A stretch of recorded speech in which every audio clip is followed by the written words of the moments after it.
ou melhor, Lucas capítulo 11, né?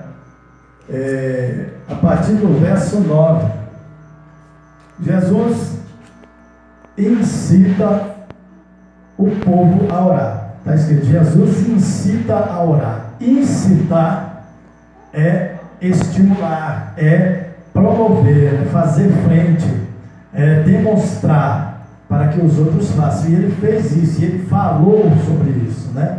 Nós vemos lá em Mateus capítulo 6, que ele nos ensinou a orar, declarando aquela oração do Pai Nosso, não é? Que muitos repetem, mas a oração ela não é repetitiva. Jesus mais na frente ele ratificou isso, quando ele disse, olha, não façais como os hipócritas, e os hipócritas, gente, são pessoas que fazem o errado acreditando que está certo, ou às vezes faz o errado sabendo que está errado, tentando fazer com que seja certo, e muitos acreditam. Então ele disse, não façais como os hipócritas, que pensam que serão ouvidos por força de palavras, ou por muito falar. Aí ele diz que o nosso Pai Celestial sabe do que nós necessitamos antes que lhe peçamos. Antes de você pedir a Ele, Ele já sabe. Ele já sabe exatamente o que você vai pedir. Ele já sabe exatamente do que você precisa. Você precisa perseverar. Nós precisamos aprender a perseverar. Se você buscar algo diante de Deus, se você não recebeu hoje, aguarde que no momento certo Ele vai te abençoar, Ele vai te entregar aquilo ali, na hora certa, no tempo dele, meus irmãos. Há casos que a pessoa recebe instantaneamente. Este hino que nós estávamos cantando, ele aqui agora há pouco, né? Deus enviou seu Filho amado. Eu já vi pessoas sendo curadas durante a canção desse hino. Não estava pregando, o pastor estava cantando junto com a igreja e pessoas foram curadas durante o hino. Esse hino tem mais de 100 anos que nós cantamos ele, né? Ele não é brasileiro, ele é oriundo, que conforme já disse, veio de fora, se não me engano, dos Estados Unidos, tem mais de 100 anos, deve ter uns 120 anos, mais ou menos. Então, já é bem antigo, né? E aí as pessoas recebem, uns foram curados da coluna, outros foram curados de outras enfermidades, das vistas, do ouvido. Eu vi até uma pessoa crescer a perna, uma pessoa que tinha a perna mais curta que a outra, durante o culto, este culto, o qual esse pastor tinha iniciado esta canção, e cantando, a pessoa cresceu a perna, parou de andar caxingando, né? De andar mancando, porque a perna ficou no tamanho certo. Glória a Deus, aleluia. E eu creio nisso, eu acredito nisso, porque eu já vi Deus fazer nascer um osso no corpo de uma pessoa que nasceu faltando um osso, nasceu faltando uma costela. Quando terminou o culto, nós estávamos cultuando a Deus. Quando terminou aquele culto ali, antes de entregar a mensagem, de terminar de dar a bênção apostólica, o Espírito de Deus me deu discernimento, graças a Deus.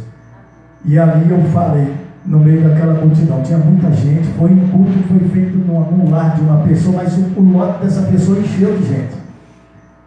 E ali eu recebi uma palavra vinda de Deus.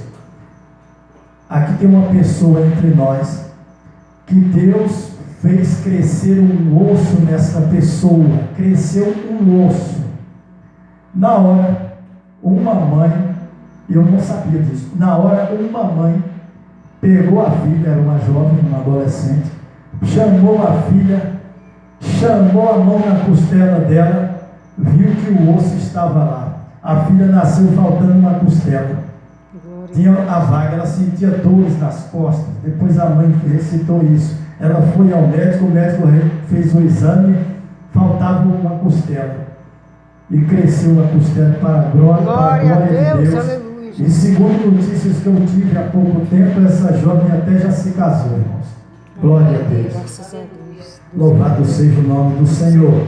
Então, o Senhor, Ele age na nossa vida quando nós não esperamos, quando nós estamos, às vezes, tranquilos, estamos bem acomodados, mas não podemos estar distraídos. É preciso sabermos o que Deus vai fazer. E qual é o bem maior que Deus fez na vida do homem e da mulher? Que Ele deseja fazer? É a salvação, irmãos. É o maior prêmio que você pode receber de Deus. Claro que você tem muitas outras coisas que você precisa, muitos livramentos, coisas até na vida eterna, que tem muitas coisas que Deus vai nos proporcionar, vai nos presentear, e na Bíblia fala isso, né? Que aquilo que os ouvidos nunca ouviram, olhos nunca viram, nem sequer subiu ao coração do homem, é o que Deus tem preparado para nós na glória eterna. Então tem coisa que nós nem sabemos, nem imaginamos, será uma surpresa para nós, que Deus tem para nós. E aí o Senhor vai renovar, ou melhor, Ele vai fazer novas todas as coisas. Ele prometeu isso para nós. Eis que faço novas todas as coisas. Se você tem uma deficiência, uma falta, uma dificuldade, um cansaço, uma velhice, está meio cansado, o Senhor vai te renovar. Amém. Na vida eterna, aqui Ele vai renovar o teu espírito, a tua alma, tua disposição, a tua mente. A Bíblia fala sobre isso em Romanos capítulo 12. Não vos conformeis com este mundo, mas renovai a vossa mente. Então eu não posso hoje estar com a mente de 30 anos atrás. Eu preciso renovar a minha mente. Porque você precisa renovar a sua mente, porque senão você não vai compreender os seus netos, você não vai compreender os seus filhos, você não vai entender os seus bisnetos. Aí você deve dizer, o mundo está muito mudado. Sim, o mundo mudou, as coisas evoluíram, muitos avanços aconteceram, muitos estudos, muitos acontecimentos, e você precisa renovar a mente, mas você precisa ter o discernimento do Espírito de Deus. Temos que buscar o discernimento, né? Porque é um excelente dom do Espírito Santo para que você não seja enganado. Glória a Deus. Esta palavra, Jesus incita a orar. Lucas capítulo 11, versículo 9, diz assim: Jesus falou: por isso vos digo, pedi e dá-se-vos-á, buscai e acharei, batei e abri-se-vos-á, pois todo aquele que pede, recebe, o que busca, encontra, e a quem bate, abrir-se-lhe-á. Né? Aí ele diz aqui, ó, agora ele faz uma comparação conosco, a nossa atitude aqui terrena, mas ele está nos apontando para uma vida espiritual, uma vida de intimidade com Ele. Ele diz, olha, qual dentre vós é o pai que, se o filho lhe pedir um pão, lhe dará uma pedra? Ou se lhe pedir um peixe, lhe dará em lugar uma cobra? Ou se lhe pedir um ovo, lhe dará uma serpente ou um escorpião? Melhor dizendo, ora, se vós que sois maus, nós somos o que, irmãos? Maus. Não ouvi os irmãos falando, nós somos o que? Maus. Quem falou isso foi Jesus, há 2000 anos. Ele disse, se vós, e ele estava falando para o crente, ele estava falando para os crentes, que dirá os incrédulos, os ímpios?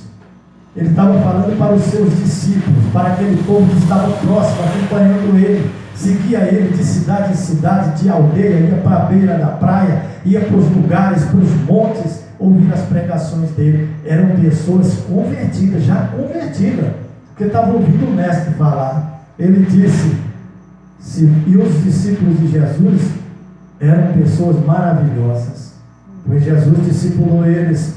Jesus disse, se vós, sendo maus, sabeis dar boas dádivas aos vossos filhos. Vocês sabem o que é dádiva? Dádiva é presente. Então, quando você dá um presente a uma pessoa, você deu uma dádiva a ela. Então, quando você recebe um presente de Deus, é uma dádiva. Você pode falar: Deus me entregou uma dádiva hoje. De repente, o seu companheiro, de repente, seu filho, sua filha, seus netos, Deus lhe deu algumas dádivas, né? Aí ele diz aqui, olha, se vós sendo mal sabeis dar boas dádivas aos vossos filhos, né, ou presentes, aí ele diz: quanto mais o Pai Celestial dará o Espírito Santo a todo que lhe pedir. Então, irmãos, é muito triste, é deprimente quando nós vimos, muitas das vezes nas ministrações, nas pregações, está direcionado para a área material, está direcionado para a área da riqueza, está direcionado para a resolução de problema. Eu vou clamar para Deus me curar. Mas o Senhor vai me curar. Ele cura, Ele prometeu isso. Está lá em Mateus capítulo 6, versículo 33 e 34. Buscai em primeiro lugar o reino de Deus e a sua justiça, e as demais coisas vos serão acrescentadas. Então, se você buscar a justiça de Deus, se você buscar o reino de Deus, a sua palavra, Ele vai acrescentar na tua vida as coisas. Glória a Deus, aleluia, Jesus. A saúde, principalmente, nós precisamos da saúde, irmãos. Tem uns que sentem falta de ar, outro anda caxingando, o outro dói a coluna, o outro dói o dente, o outro tem uma hérnia, o outro sente palpitações, sente dormência, gente tem insônia, pessoas sentem depressão, outros são viciados em entorpecentes, drogas, em álcools e outras coisas, mas Deus dá essa cura para a pessoa.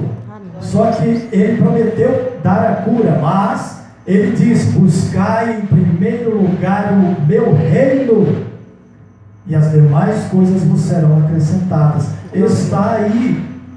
Mas se as pessoas não têm discernimento para compreender a palavra de Deus, vou muito mais além. Não leem a palavra e nem têm prazer para ouvir.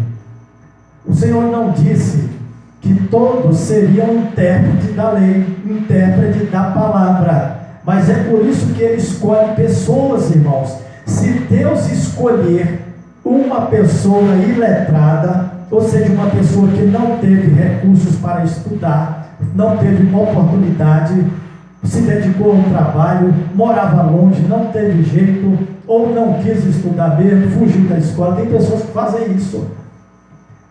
Outros têm dificuldade mesmo, né? Acham que é rude, ou rudo, que nem os antigos falavam.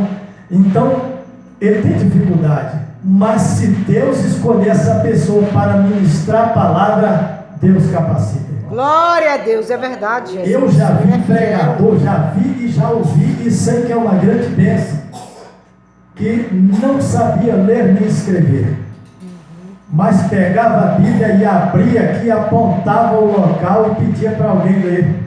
E aquela pessoa lia onde ele mandou, onde ele ou ela havia dito, mostrado, e depois desenvolvia um sermão em cima daquela palavra. É verdade. E era uma bênção, e falava aos corações, e as pessoas entendiam o que Deus estava falando. Glória a Deus, Senhor é Então, fiel. quando nós nos preocupamos demais com questões técnicas, com questões de estudos, com questões difíceis, por exemplo, na Bíblia, ela foi traduzida, a Bíblia é traduzida, mas ela tem lugares onde fala para doutores, fala para mestres, para ensinadores, pessoas que têm letras. A Bíblia fala sobre inércia, insolência. Você sabe o que é isso? Dádiva, conforme eu falei. Oráculo. Você sabe o que é oráculo? Algumas traduções falam oráculo. Quem é oráculo? Oráculo é o mesmo que filho do homem, servo de Deus ou servo de Deus. Aí uma tradução, o Senhor fala assim: então o servo do Senhor seguiu em direção a tal cidade, né? O servo do Senhor, ou o Filho de Deus, o servo do Senhor. Algumas traduções, algumas versões, melhor dizendo, falam em oráculo. As pessoas não vão saber. Então ela foi traduzida para doutores traduzir para o povo. Sim ou não, irmãos? Tem coisas que as pessoas não entendem. É preciso ser explicada, senão você não entende, confunde. Certa vez, um irmão simples, ele disse que foi convidado a pregar. Ele era um crente novo, mas ele pregava, era uma bênção. Realmente, é que ele está vivo. Mas ele disse que lá tem uma palavra que fala que o anjo do Senhor foi enviado do céu, passava no meio do povo e sarava o povo. Ele foi falar, ele falou foi saravá.